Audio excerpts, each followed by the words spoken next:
So கிட்டத்தட்ட ஸ்டாலின் இன்னைக்கு அடித்து பிடிச்சிட்டு கொடைக்கானல்லேருந்து திருப்பி வருகிறார். 4ஆம் தேதி வரைக்கும் எது வந்தாலும் வெறும் காற்றில் இருக்கிறது தான். இப்போ அவர் இருக்கிற பதவி காபந்து சர்க்கார் தான். எந்த பெரிய முடிவும் எடுக்க முடியாது. இன்னொரு தகவலும் வருகிறது. டெல்லியிலிருந்து ஒரு கவர்னர் மூலமாக ஒரு நோட்டீஸ் கொடுக்கப்பட்டிருக்கிறது. எந்த ஒரு ஃபைலையும் அழிப்பதோ எரிப்பதோ இப்போ ரெக்கார்ட்ஸ் பண்ணக்கூடாதுன்னு சொல்லி ஏற்கனவே போயிருக்கு. ஸோ நம்ம சீஃப் செக்ரட்டரிக்கு ஸ்பெஷல் நோட்டீஸ் ஒன்று கவர்னர்ட் வந்து போயிருக்கிறதாக சொல்லப்படுகிறது. ஸோ இதையெல்லாம் மேற்பார்வையிடுவதற்கு அடித்து பிடிச்சி வர்றார். ஒரு பக்கம் ஆட்சியில் ரெக்கார்டு எதாவது அழிக்கணுமான்னு, இன்னொரு பக்கம் இது கட்சியை காப்பாற்றுறதுக்காக இன்னைக்கு வர்றாரு. இப்போ உதயநிதி என்ன செய்வார்னு பார்க்கணும். ஏன்னா ஒரு பக்கம் உதயநிதி வந்து எனக்கு ஆதரவாளர்கள் வேணும்னு டெல்லியில் இருக்கிற 23 எம்பியில் 6 பேர் வந்து நேரடியாக உதயநிதி தேர்வு. ஒரு 6 பேர் ரொம்ப பழையவர்கள். இதே அங்கே எப்படி 6 வச்சா மாதிரி இங்கே 40 எம்எல்ஏ நான் தேர்ந்தெடுப்பேன்னு சொல்லிட்டு இருந்தது. கடைசியில்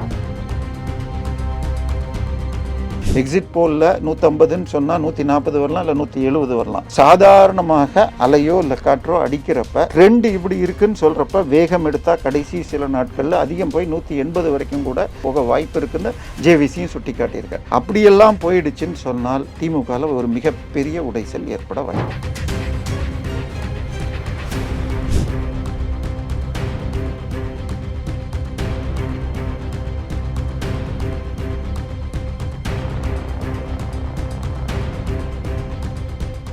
ரியல் ஒன் உறவுகளே, நடுநிலையோடு பொறுப்புடன் செய்திகளை வழங்கி பல லட்சக்கணக்கான மக்களின் நம்பிக்கையை பெற்ற நமது சேனலின் வளர்ச்சிக்கு உங்கள் ஆதரவு தேவை. இந்த ஊடக பயணம் தொடர்ந்து வலுப்பெற திரையில் தெரியும் QR கோட் ஸ்கேன் செய்தோ அல்லது டிஸ்கிரிப்ஷனில் உள்ள வங்கி விவரங்கள் மூலம் உங்களால் முடிந்த அளவு சப்போர்ட் செய்யுங்கள். உங்கள் ஒவ்வொரு ஆதரவும் நமது குரலை இன்னும் பல லட்சம் பேரிடம் கொண்டு செல்ல உதவும். ரியல் ஒன் நேயர்களுக்கு வணக்கம். இன்று நம்மளுடைய நேர்காணலுக்கு அரசியல் விமர்சகரான திரு தேவப்பிரியா அவர்கள் இணைஞ்சிருக்காங்க. சார் வணக்கம். வணக்கம். எக்ஸிட் போலிங் வரைக்கும் வந்தாச்சு.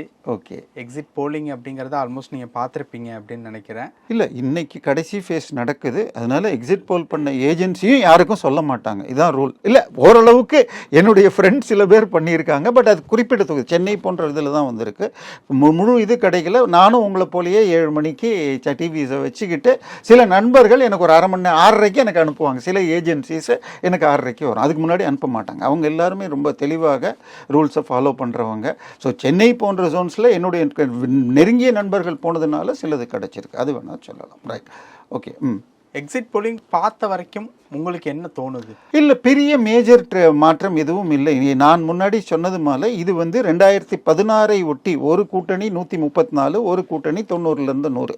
ஸோ 130லேருந்து 140 என்டிஏவும் 90லேருந்து 100 டிஎம்கே கூட்டணியும் அப்படிங்கிற ட்ரெண்டு தான் தொடர்கிறது. இதில் நடுவில் ஒரே ஒரு சக்தி, அன்னைக்கு 3வது சக்தியாக மக்கள் நல கூட்டணி இருந்த மாதிரி அதை விட இன்னும் கொஞ்சம் பலமாக திரு விஜய் இருக்கிறார். இப்போ விஜயுடைய பிரச்சனை என்னன்னா, ஒரு high decibel social media group. இப்போ இதில் இளைஞர்கள் ஒரு ஆஃபீஸில் 4 பேர் வேலை செய்கிறாங்க. 2 பேர் விஜய் ஆதரவாளர்கள், 2 பேர் வெவ்வேறு கட்சின்னு வச்சுக்கோங்க. ஆனால் 4 பேருமே விஜய் விஜய்னு போடலன்னா அங்கே திட்டு விழுகுதுன்னு எல்லாரும் இன்ஸ்டாவில் போய் இது பண்ணியிருக்காங்க.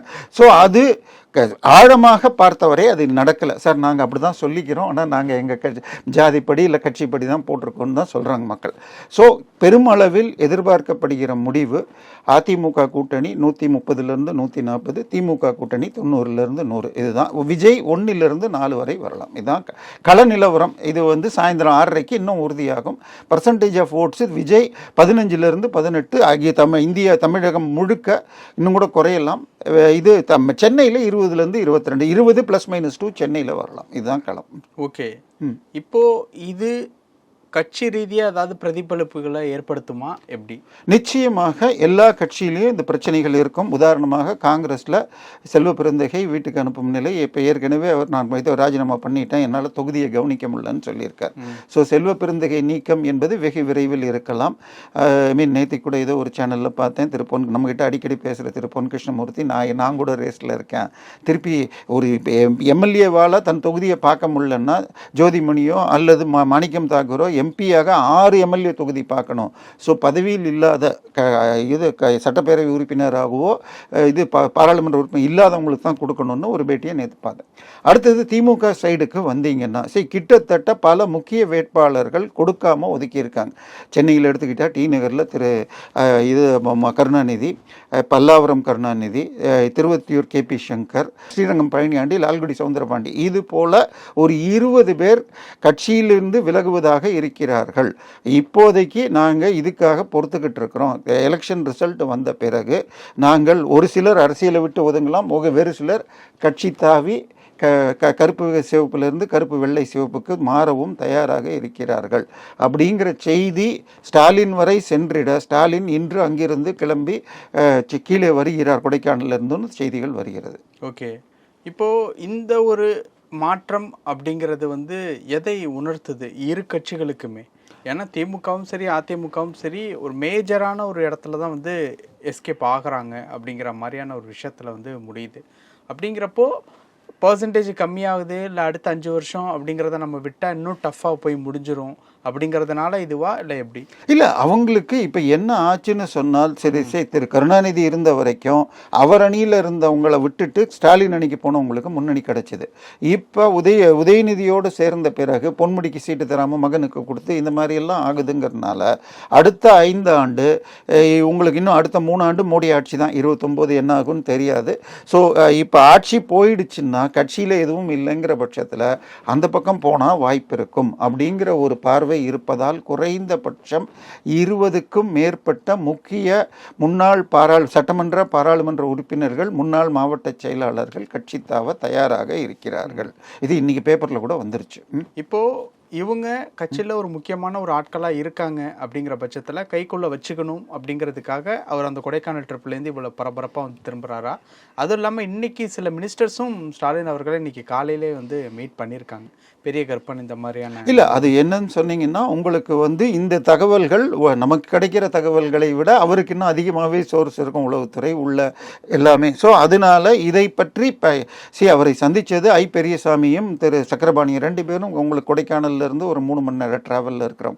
ஸோ அவரே கூட அழைச்சி பேசியிருக்கலாம். ஏன்னா கொங்கு பெல்ட்லேருந்து இவரையும் திண்டுக்கல் மதுரை பெல்ட்டை ஒட்டி பெரியசாமியும் கூப்பிட்டுருக்கலாம். பெரியசாமி ஆத்தூர் தொகுதியை போன முறை 1.25 லட்சத்தில் ஜெயிச்சார், இந்த முறை 25,000 ஜெயிக்க முடியும். அவருடைய மகன் போன முறை பழனியில் ஜெயிச்சவரை இந்த முறை பொள்ளாச்சி சீனிவாசன் எடுத்து போட்டிருக்காங்க.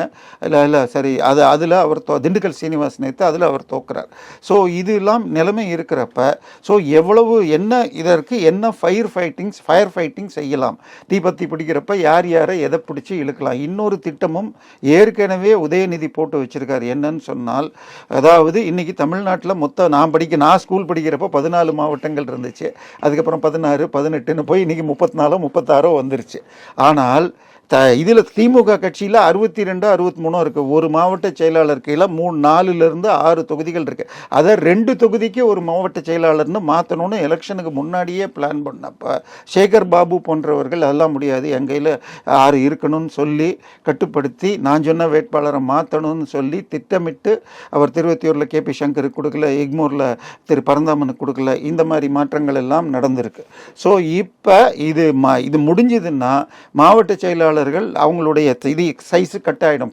முழு திருச்சி மண்டலத்தையும் வைத்திருந்த KN நேருவோடு ஏற்கனவே அன்பில் மகேஷ் இருக்கார். ஸோ அதை இன்னும் 2 பேரை புதுசாக போட்டாங்கன்னா என்ன ஆகும்? இந்த சிக்கல்கள் இதனால இந்த முறை அடுத்தது எத்தனை பேரை வழக்கிலிருந்து காப்பாற்ற முடியும்? இன்னைக்கு காலையில் பேப்பரில் பார்த்தீங்கன்னா நேற்றைக்கு திரு திண்டுக்கல் பெரியசாமி 2011 வழக்கை DVSC மூடியதனால் இனிமேல் அதை ED விசாரிக்கக்கூடாதுன்னு தீர்ப்பு வந்திருக்கு. இன்னொரு பக்கம் அது இன்பதுரை அவர்கள் அதிமுகவில் இன்பதுரை போட்ட வழக்கில் நாங்கள் எதுவும் போடுங்கன்னு சொல்லலையே அப்படின்னு ஹைகோர்ட் கொடுத்ததாக ஒரு வேக் தலைப்புகள் இருக்கு. இல்லை இன்பதுரை தவறான கோட் பண்ணிட்டாரான்னு தெரில. அதாவது இவர் நம்ம KN நேரு மீது ஏன் FIR போடலைன்னு சொன்னப்போ ஆதாரங்கள் தான் இருக்கே, ஏன் போடலைன்னு ஒரு அப்சர்வேஷன் வந்தது. ஆனால் அது தீர்ப்பில் இல்லை போல இருக்கு, அதை சுட்டி காட்டியிருக்கு அப்படிங்கிற மாதிரி வருது. ஸோ இப்போ இன்னைக்கு இருக்கிற சிக்கல் சூழ்நிலை, அதுக்கு அடுத்தது இதையெல்லாம் தாண்டி எலெக்ஷன் நேரத்தில் என்ன சார் ஆச்சு? பல தொகுதிகளில் ஈவினிங் டைமில் சண்டை வந்தது. ஸோ துறைமுகத்தில் சேகர் பாபு அவர்கள் தாவேகாவுடைய வேட்பாளரை அடித்தார்னு வந்துச்சு.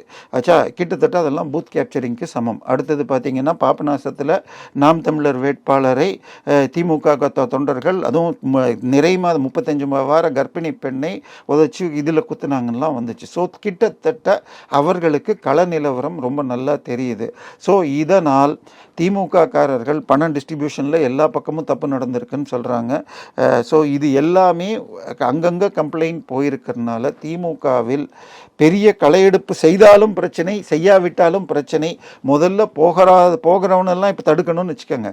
இப்போ சென்னையில் திருவத்தியூரில் அவர் போகிறேன்னு சொன்னார்னா அவருக்கு இன்னும் மண்டலத்தை பிரித்து அவருக்கு ஒரு பதவி கொடுத்தா திருப்பி சேகர் பாபு வருத்தப்படுவார்.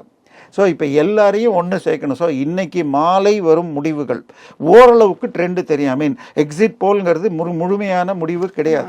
2011 இருக்கட்டும், 16 இருக்கட்டும், 21 இருக்கட்டும், அவங்க என்ன சொன்னாங்களோ அது நடந்திருக்கு. அது நடந்திருக்கு அப்படி மீன்ஸ் நான் எதை சொல்ல வர்றேன் அப்படின்னா, அவங்க ஒரு 150 சீட்டு அப்படின்னு சொல்கிறாங்க அப்படின்னா 138 135 இந்த ரேஞ்சுக்குள்ளே வந்து இல்லை. அதான் +-10% நீங்கள் ஏற்றுக்க தயார்னா பிரச்சனை இல்லை. ஆனால் 2024 பாராளுமன்றத்தை எடுத்துக்கிட்டிங்கன்னா மோடி 400க்கு மேல்னு நம்ம எதுக்கு அசம்பிளி இல்லை, நான் ஒரு உதாரணத்துக்கே சொல்கிறேன்.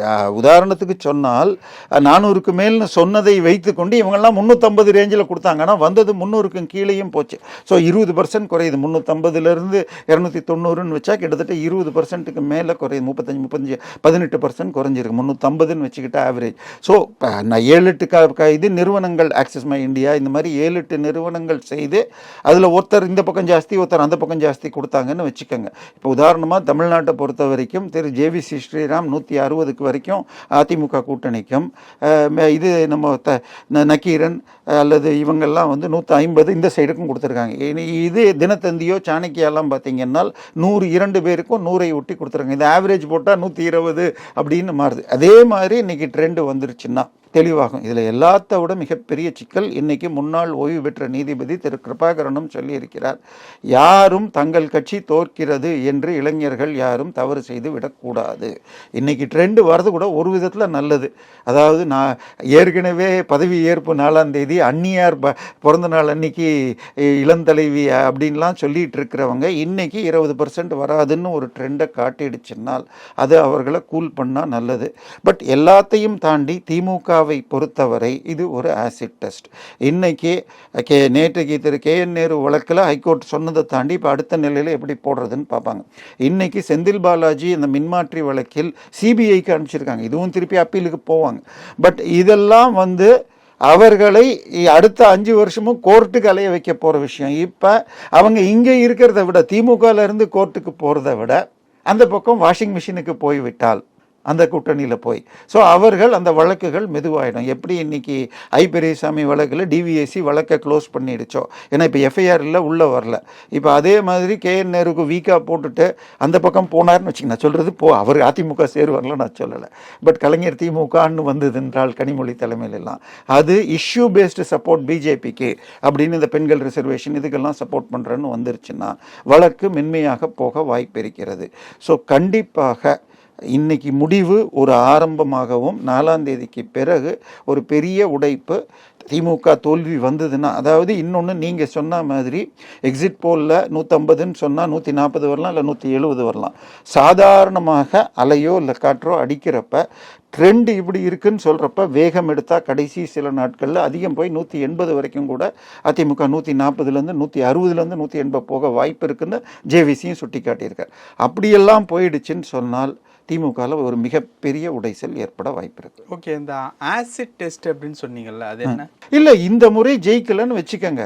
உங்களுக்கு அமைச்சர்கள் நல்லா சம்பாதிச்சிட்டாங்க. எல்லா அமைச்சர்களும் பெரிய பெரிய கல்யாண மண்டபங்கள், அது சொத்துக்கள், ஃபேக்ட்ரிகள்னு வாங்கிட்டு பள்ளிக்கூடங்கள்னு கட்டிட்டாங்க. ஆனால் கீழே இருக்கிறவங்க, அதாவது சாதாரணமாக 2 கழக ஆட்சியிலையும் டாஸ்மாக் ஒரு உதாரணம் வச்சுக்கிட்டா, டாஸ்மாக் கடைங்கிறது அரசுக்கு சொந்தம், ஆனால் பார் ஏஜென்சி எடுக்கிறது உள்ளூர் கட்சிக்காரன். சரி, அவன் சம்பாதிப்பான். இந்த முறை எல்லாமே கரூர் ஏஜென்சி, கரூர் கம்பெனின்னு சொல்லி மாப்பிள்ளை சாரோட சேர்ந்துட்டு எல்லாம் முதல் குடும்பமும் அமைச்சர் மாத்திரம் எடுத்துருக்காங்க. ஸோ அதனால் இவங்க அடுத்தது இந்த கஞ்சா போதை மருந்து வழக்குகளும் அதிகமாச்சுன்னா, ஏன்னா வரும் செய்தி என்னன்னு சொன்னால், ஸோ டாஸ்மாக்லேருந்து பார் வச்சு எடுக்கிற காசு வரலங்கிறதுனால போதை விஷயத்திலையும் திமுக காரர்கள் இன்வால்வ் ஆயிட்டாங்கன்றாங்க. இப்போ அந்த நெட்வொர்க் உடைய நூல்களை பிடித்தால் கட்சிக்காரர்களுக்கு ரொம்ப சிக்கல் வரலாம். ஸோ அவங்க எல்லாரும் அதை விட்டுட்டு போனாலும் தன்னை காப்பாற்றுவது ஆளுங்கட்சியோட ஒட்டிக்கிறது நல்லதுன்னு சொல்லிட்டு அதுக்கேற்ற மாதிரி அதிமுக பக்கம் தாவறதுக்கும் வாய்ப்பு இருக்குது. இப்போ உதயநிதி என்ன செய்வார்னு பார்க்கணும். ஏன்னா ஒரு பக்கம் உதயநிதி வந்து எனக்கு ஆதரவாளர்கள் வேணும்னு இப்போ இதில் டெல்லியில் இருக்கிற 23 எம்எல்ஏல எம்பியில் 6 பேர் வந்து நேரடியாக உதயநிதி தேர்வு. ஒரு 6 பேர் ரொம்ப பழையவர்கள். நம்ம இவர் டிஆர் பாலு, ஜெகத் ரட்சகன், அதெல்லாம் பழைய ஆட்கள். ஸோ இப்போ நடுவில் இப்போ கொஞ்சம் ஓய்வு. ஸோ இதில் அங்கே எப்படி 6 வச்சா மாதிரி இங்கே 40 எம்எல்ஏ நான் தேர்ந்தெடுப்பேன்னு சொல்லிட்டு இருந்தது. கடைசியில் அதெல்லாம் வேணான்னு மிகச்சில சென்னையில் எடுத்துக்கிட்டால் சிற்றரசு ஒன்று தான் அவருடைய சாய்ஸ், மீதி எதுவும் அவருக்கு கொடுக்கப்படலை.